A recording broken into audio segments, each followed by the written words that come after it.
আসসালামু আলাইকুম। প্রতিদিনের মতো ছাগল চড়াইতে গেছিলাম বালুতে। প্রতিদিন যেই জায়গায় যাই সেই জায়গায় তখন দেখলাম যে বালুর উপর হালকা কিছু পানি আছে। তখন মনে হইল যে এটা সেচতে হইব। পানি হেঁচার পর বড় একটা ভৈল্লা মাছ পানিতে দেখা যাইতেছে ভাসতেছে। তখন হাতে সুন্দর করে ধরলাম। মাছটা অনেক শক্তিশালী ছিল, ভৈল্লা মাছ। তো মাছটা হাতে ২-৩ বার ছুটে যায়। তারপর আমি অবশেষে মাছটা ধরি।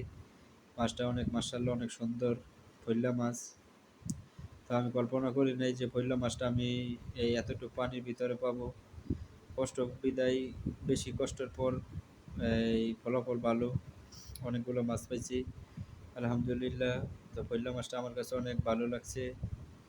আপনারা দেখতে পারতেছেন যে সব মাছই দেখামু আমি। এই যে মাছ দেখেন, অনেক মাছ পাইছি মাশাআল্লাহ আলহামদুলিল্লাহ। আমার জন্য সবাই